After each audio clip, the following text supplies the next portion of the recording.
Welcome back. Today, we are digging into a commentary from the Story Box, which dives headfirst into the conflict between Candace Owens and Turning Point USA's Charlie and Erika Kirk. And this isn't just a political squabble. I mean, the core of this is an allegation of child trafficking. The stakes are, well, they're about as high as they get. They really are. The material is a very passionate defense of the Kirks, but our focus is on whether that passion helps or hurts the argument. So let's get into the feedback. Yeah, let's do it. Okay, so a major theme that just runs through this whole piece is the reliance on pejorative labels. And I think it actually ends up lowering the creator's own authority.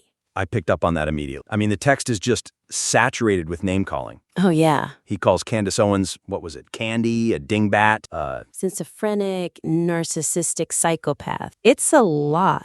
And it's not just her. Her audience gets it too. They're the sicko fans, the sicko pan generals, the candy cult. Right, sicko pan. Now, I have to ask, isn't this just part of the territory? It's YouTube, it's drama. Maybe the audience wants the gloves to come off. Well, that's the thing, right? You're talking about in-group signaling. When you call her Candy or a dingbat, you're sort of high-fiving the people who already agree with you. Mm-hmm.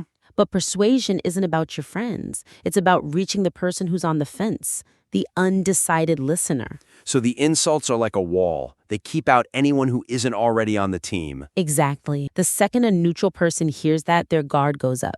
They stop hearing facts and start hearing bias. It feels like a personal vendetta, not a real takedown. It's like you can wear the clown nose or you can wear the detective's trench coat, but you can't wear both. That's a perfect image.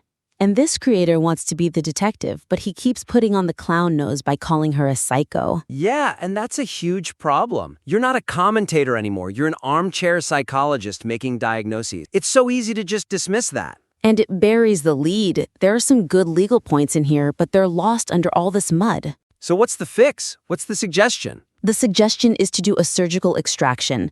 Cut out the psychoanalysis and replace it with forensic analysis.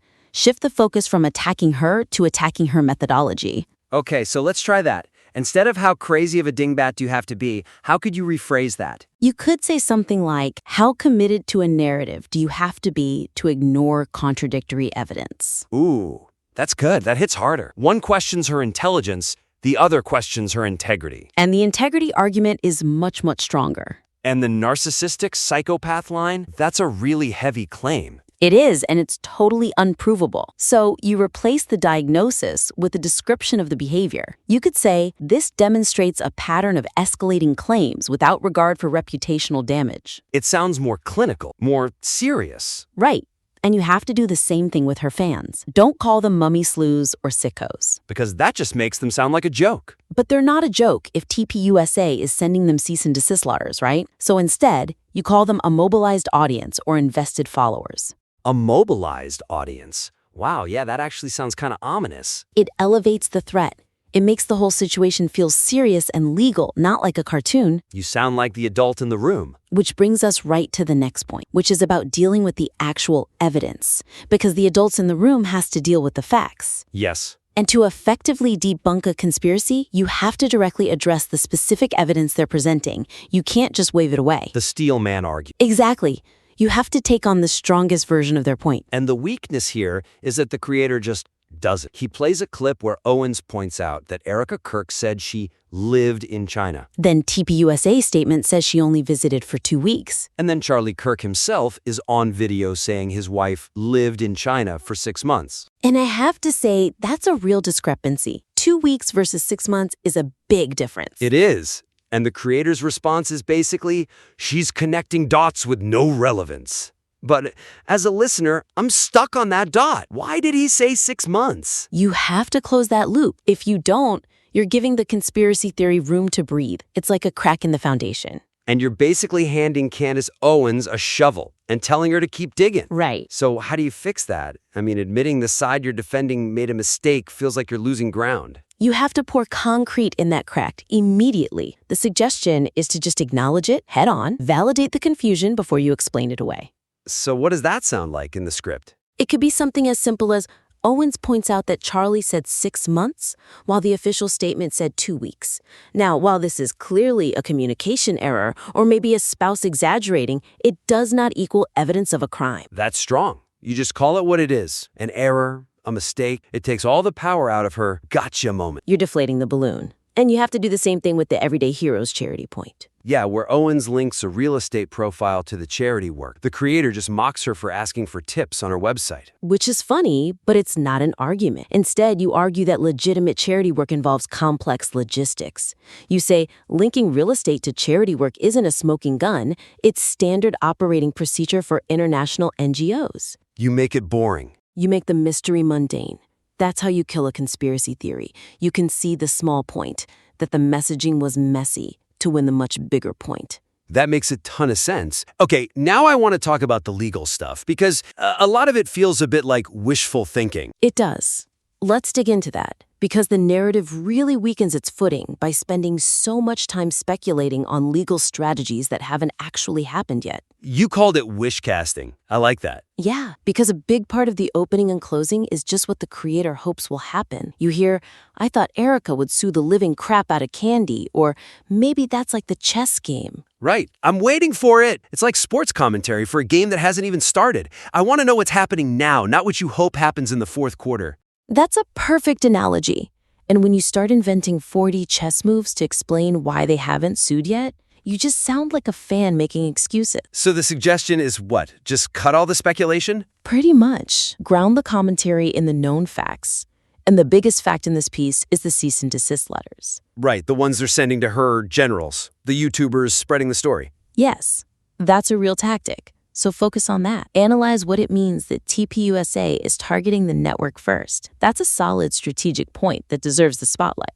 So we cut lines like, we don't really know what Turning Point's going to do next. Yeah, you replace that uncertainty with analysis of what they are doing. Explain that they're cutting off the misinformation supply chain before they attack the source.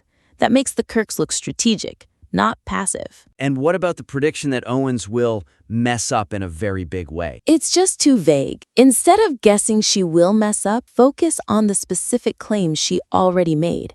The insinuation of trafficking. Explain why that specific instance meets the legal bar for defamation. But legal talk can get so dry. How do you do that for a general audience? You just explain it simply. You talk about defamation per se. Per se means the accusation is so bad that the damage is assumed. You don't have to prove you lost money. Calling someone a human trafficker isn't just an insult. It's the nuclear bomb of defamation. The nuclear bomb of defamation. I like that. It immediately raises the stakes. It moves the conversation from, I hope they sue her, to, here's the weapon they're already building. Okay, now I want to pivot to the overall structure of the piece, because as I was listening, I felt a little bit of whiplash. You're not alone. I think the piece suffers from a kind of circular repetition that just dilutes the urgency of the whole thing. The creator even admits it in the intro. He says, sometimes I get lost with the amount of crazy accusations, and honestly, the script feels a bit lost. It does. It keeps circling back to the same 3 points. Owens is crazy, she's insinuating trafficking, and a lawsuit might happen. Then we go around again. And all the filler words, the, do you know what, let's go with that, it just slows everything down.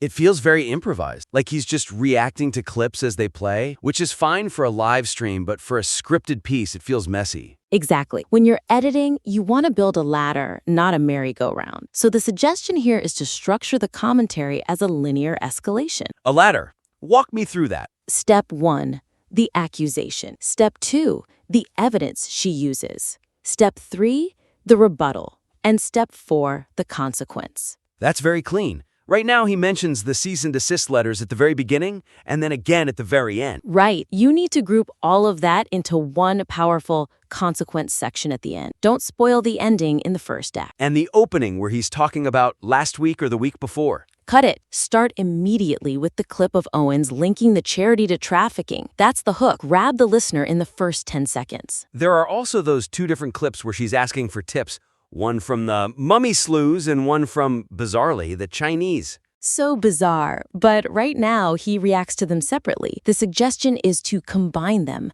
to show her methodology. You play both clips, and then you say, look at this pattern. She is crowdsourcing her entire investigation to anonymous internet users. That's much stronger. It turns 2 small reaction moments into one big analysis of how she operates. Precisely. It moves the piece from, let's watch this with me, to, let me explain to you what's actually happening here. That distinction is huge. It makes the host an expert, not just a spectator. And that's the core of what we're trying to do. Move this from a passionate rant to a persuasive critique. It really all comes down to discipline, doesn't it? It's hard to cut the funny insults, but that discipline is what wins arguments. Cap the actionable advice. First, do that surgical extraction on the language. Ditch the insults. You gain the moral high ground by being the adult. Second, steelman her evidence. Don't ignore the timeline discrepancy, acknowledge it, explain it, and then show why it doesn't add up to a major crime. Pour the concrete in the cracks. Third, stick to facts, not fantasies.